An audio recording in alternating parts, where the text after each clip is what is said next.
Hi everyone, welcome to the channel if you're new here, welcome back if you're a returning viewer subscriber. I'm really excited about today's video because I'm finally going to be giving you another wrap up, talking you through all the books that I read throughout the months of April and May. It takes me my sweet time to post these videos because I've been combining majority of the months that we've had throughout this year. January and February were combined. I filmed March on its own and we've had to combine April and May, and that is simply because I don't read enough books per month for me to kind of warrant a sit down video. I feel like if I read fewer than 4 books a month, I can't really do it. So in April we read 3 and in May we read 4. This will probably be quite a long video, but yes, I bet we just kind of get onto it. So even though I did read not that very many books, we read Outline by Cusk, which is one of my favourite books of this year so far, spoiler. I gave this one 4.5 stars. This is following this woman, I don't remember her name, but it's kind of irrelevant. She's a novelist and she's teaching a course in Athens in Greece, and it's about her summer. It's kind of told in these 10 conversations, although when you hear it like that, it feels like it's going to be a transcript. You're going to be reading a transcript. It is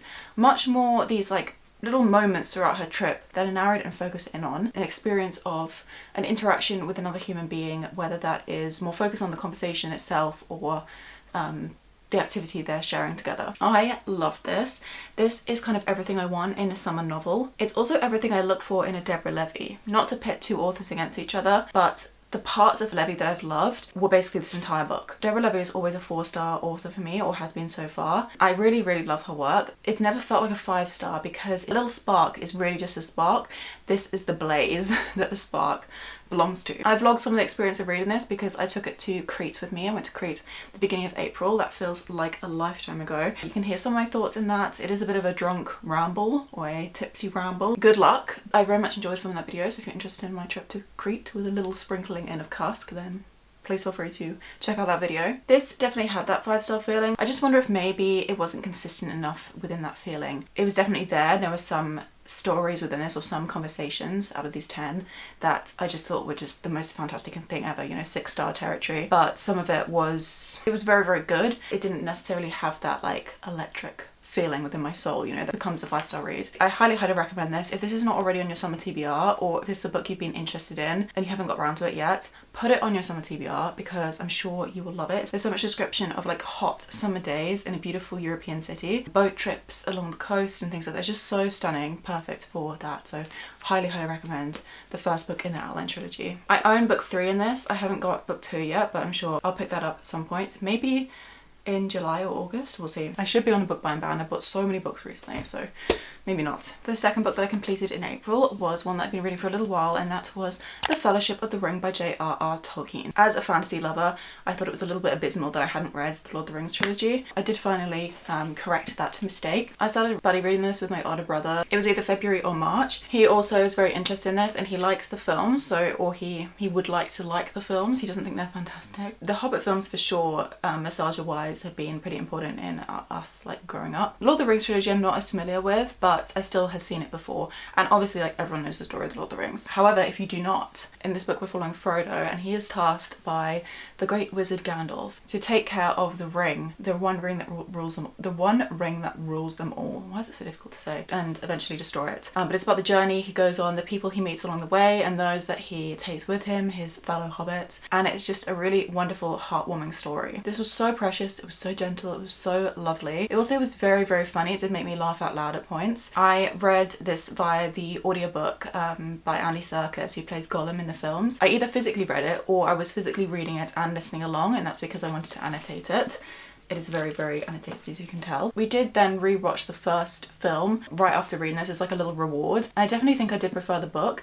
The characters are just so much more nuanced, and I love how there's so much less of a romance plotline in this first book. Arwen's in it for like a page or not even. So you can definitely establish who Aragorn is aside from her, which I think is so important in terms of his character development, because his character, the painting of who he is as a character, because he is more than just his relationship, obviously. I don't want to give any spoilers, but like what he amounts to in the end, it's so important that that's based on his character, which is what should have been established within the first few books. That is managed in this. In the film, I think they try and Hollywood dramatize everything and they really make the romance a feature. I don't love that. I mean, I really don't like when people are just like watered down to... Sorry, this lighting is so bad. It was kind of going in and out and now it's just like blinding me. But yeah, I don't like when people are watered down to a relationship. I also felt like some of the other characters felt less like caricatures and more like well-rounded individuals. One thing about me is that I am a Tom Bombadil hater. I really can't stand that man. That's probably an unpopular opinion. People who read the books are really, really into him. I found him so irritating, and I think it partly was the audiobook. It was the way that Andy Serkis kind of read Tom Bombadil's songs, or like the way he spoke was always in rhyme or in rhythm, so he kind of sang it to the same tune. Oh, I kind of rolled my eyes or sighed whenever he would get some line, and he did get a lot of lines within the chapters he was in. But yeah, overall a 4-star read. I think it is a bit like kind of meandering and long. There are a lot of songs, stuff like that. I agree with all the critiques to this book, but I still thought it was a joy, and I'm very, very glad to have finally read it. So 4 stars to The Fellowship of the Ring. And then the final book that I read in the month of April was actually one I read on audio, and that is All Systems Red. It's the first book in the Murderbot diaries. Who is the author? Martha Wells. Yeah, so I've been watching a lot of journaling content recently, and my favourite journaling videos to watch are the ones where the creator will kind of like film their reading wrap up for the month, but through journal pages. They'll do a page per book or whatever it may be. I love the combination of finding a book rec alongside a beautiful piece of art that's created based on that, and it's just a very satisfying thing to watch someone create a journal page. And funnily enough, lots of the journalers I was watching, I suppose they all get recommendations from one another, were reading Murderbot Diaries. So I decided, when I saw it on Spotify, it was only like 3.5 hours or something, 4 hours, very, very short.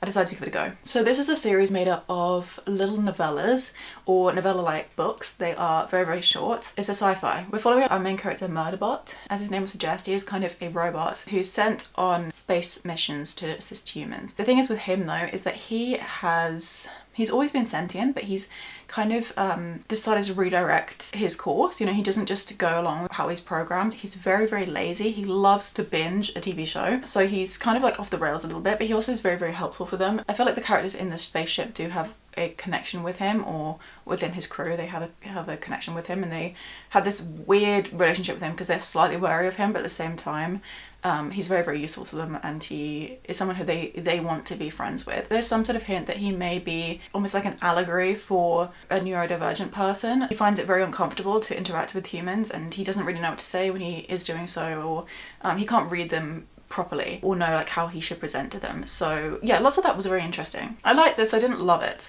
I felt that it was pretty repetitive. I felt like that was one of my main criticisms. I believe my Goodreads update was or not update, but my review was, this is Murderbot getting knocked out and then waking up confused and hurt, but 10 times over. That's really how it felt. There were several points in this I laughed out loud. It is written in a very kind of witty way, and Murderbot is not that way. Like, that's not the way that he works. He's not, like, he'd never crack a joke, so him making commentaries on things is kind of inherently funny even without him knowing so. Made for a very fun and refreshing read. I liked how short it was. That might have been not so good as well, because I didn't fully connect with it because of that, but I guess the idea is that you grow to love him over many books. I'm interested in watching the show. They did just adapt this for Apple TV. I've heard kind of mixed things, particularly like the drop of the trailer and things like that. I'm not sure whether the show's out yet, but I haven't heard anything in a long while, which kind of concerns me a bit, but I'm not really super duper interested in continuing the book series, so we'll see how that goes. But a fun little sci-fi. I really want to get into my sci-fi era actually, so this is like a nice little taste of that, dipping my toes into it, but I don't feel like this is where like my heart's going to be in sci-fi, but still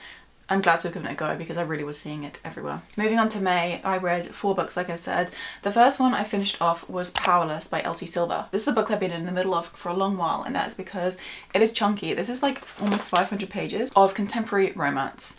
Is that necessary? Powerless is the 3rd book in the Chestnut Spring series. I loved book 1, Flawless. That was a 4.5-star read for me. The only thing that dropped it down from a 5 was the amount of spice, or like some of the spicy scenes in particular I don't love.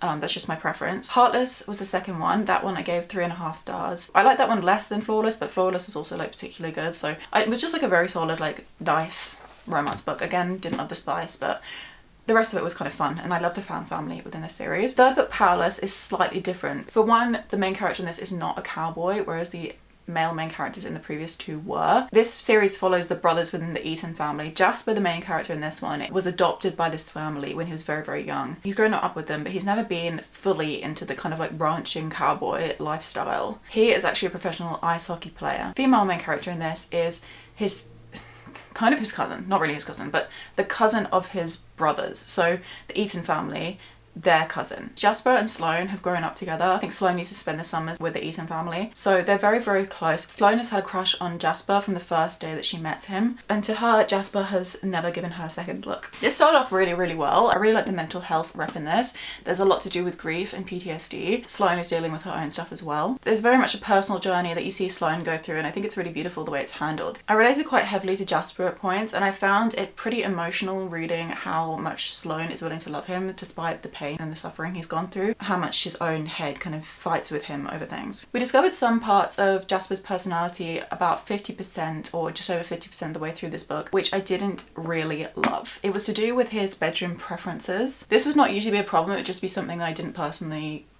align with. I don't love to read like extremely spicy books.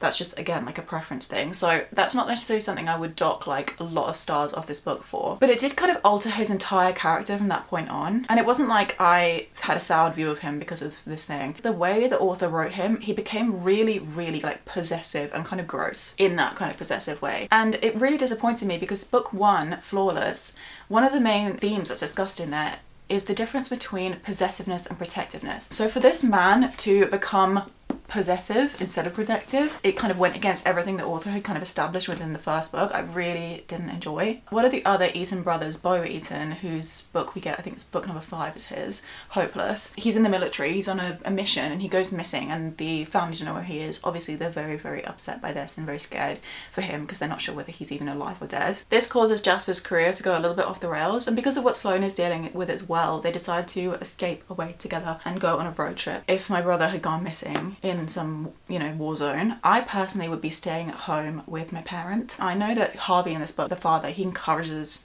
Jasper and Sloane to go. I would not be listening to him. I would be staying at home because leaving a father whose son is missing, potentially presumed dead, at home alone on his own in this like ranch, it's a big ranch, is not it. As soon as this couple are on this road trip, their thoughts of Bo kind of disintegrate because they're so into each other. I just felt like that again was unrealistic because yes, you know, like a romance is likely to buoy you along a little bit, but if your brother, or like essentially what like Jasper feels is his brother, and Sloane's cousin is missing, I feel like you'd be sick over worrying about what happened to him. I also think like the last thing I'm gonna say is that their careers didn't make any sense. Like I said, Jasper is a professional ice hockey player, Sloane is a professional ice skater, but there's no thought at all to their careers. There's no thought about like going to the gym or doing some training or like stretching their muscles, anything like that. There's nothing. I know that they're having this break from their jobs, but the idea is that as soon as Bo is okay or they hear that he's okay, they will go back to their jobs immediately. And having this time off, I really feel like they wouldn't be at the tip top of their game to come back. And I'm not saying they need to be doing some like strict training routine because obviously they're on like a mental health rest break thing. I do think that you might go for a jog in the morning. You know, I just feel like there was no reference to their careers, and being professionals, that's what they do for a living. If you do like a sport at that level, I just feel like you need to be a little bit more focused on maintaining your ability and your strength and everything like that. As always, Harvey, the father, is a shining light in this book. I like seeing little glimpses of the other side characters, but this is my least favourite in the series, 2.5 stars. Book number 2 that I read in May was one of my favourites I've read this year again. This was A Leopard-Skin Hat by Serre. This is a book that I'm not going to talk about a lot because I filmed an entire reading vlog for this because this was shortlisted for the International Booker Prize this year. I love this book. It was such a solid 4.5 star read. It wasn't quite a 5, but really, really close. This book paints a portrait of friendship and what it is like to love someone who is struggling with their mental health. The book is told through the narrator, who is the friend who is caring for our main character Fanny, or maybe she's a secondary character, that could be up for argument. It's him just kind of musing on his thoughts and making these little statements, I guess, about what it's like to care for someone who is struggling very much. But on top of this, the narrative style is very, very experimental. There's not really a huge amount of plot going on here. It playfully deconstructs the very form of the novel. That's something that I was kind of concerned about because I thought this book might have been a little bit too speculative and disjointed, but in reality, I feel like that was not where my focus went when I was reading. I wasn't kind of drawn out of the character study because of the way it was written. The disjointedness of the narrative style actually worked to kind of showcase the inner workings of this friend and the confusion he has and the inability to kind of process what he's going through in loving someone who's suffering, and how much he wishes he could do things, but also how helpless he feels. I feel like it was a really good mirroring of what that is like to love someone who is suffering. Without getting too personal, I did mention in the vlog, it gave me a perspective outside of my own that allowed me to look back on a past relationship I've had kind of in a different light, which I found really interesting, although it was very, very emotional and at points quite difficult to read. That's another thing I will say with this book, is I would definitely check trigger warnings because A lot of this is very heavy and discusses some topics that I feel like if you had sensitivities to, this might be quite difficult for you to read. But it was quite a mind-blowing experience, to be honest, and I really highly recommend this if this is something that you could handle. Next up, I read Thunderhead by Miranda. This book is set in the life of a woman. It's one day across her life. She is a housewife and she's also a mother. And we follow her as she's preparing to host a dinner party in the evening. Her husband is the working man and he treats her in a way that is, it's kind of a little bit ambiguous, but we're basically stuck up in the woman's head and we're seeing her. She goes about the task of like going to the supermarket and preparing the house and things like that. She's driven quite insane by her living situation. She had a very good career, but she had to stop that in order to have children. She longs for things in her life that her husband kind of laughs at her and dismisses. This is such an interesting book. It's really difficult for me to explain. It's something you kind of need to experience for yourself. It's not just like this man-hating feminist declaration. It's these complex feelings that this woman has when she feels very loyal to her husband, and to some degree she does love him very much, and she also absolutely adores her children, but she is convinced that something is wrong with her, and it's more so that she thinks that because of the things that she's been told about herself from other people, they make her kind of think that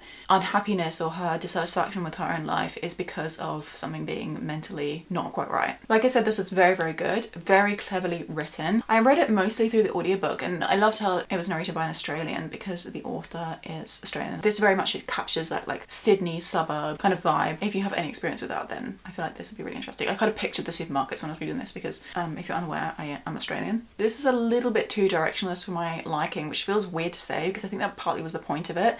It was very kind of stream of consciousness. I don't think there were chapters in this book. I read it from the ARC. I got given it on NetGalley actually. Often NetGalley doesn't even have page numbers, let alone chapters, so I'm not entirely sure on that, but I feel like it would make sense for it to all be written in one long paragraph, stream of consciousness style. This is another book that is pretty triggering in some ways, so I would check out trigger warnings if you're sensitive to anything. But if you want something that's a little bit different, it might switch up your reading. Also a fantastic audiobook and a really good look into the female experience, then I highly recommend this book. And then the final book that I read in the month of May, and the final book I'll be talking about in this video, was The Flame by Leonard Cohen. This is a book I read throughout the majority of May. It is a very big collection of poetry and lyrics, all by singer-songwriter Leonard Cohen, who did a fair bit of poetry writing in his time as well. But all of this, you can see, was the basis for songs. In fact, what I didn't know before going into this is that about half of this, or just over half, is poems, and then we split into songs from one of his albums. This is also the last collection of work that Leonard Cohen wrote before his death, so lots of these pieces are quite fragmented and unfinished. It's always a mixed bag when it comes to how I get along with a poetry collection, simply because there's so much in here, so it's natural that some things would just kind of float on by and go over my head a little bit, or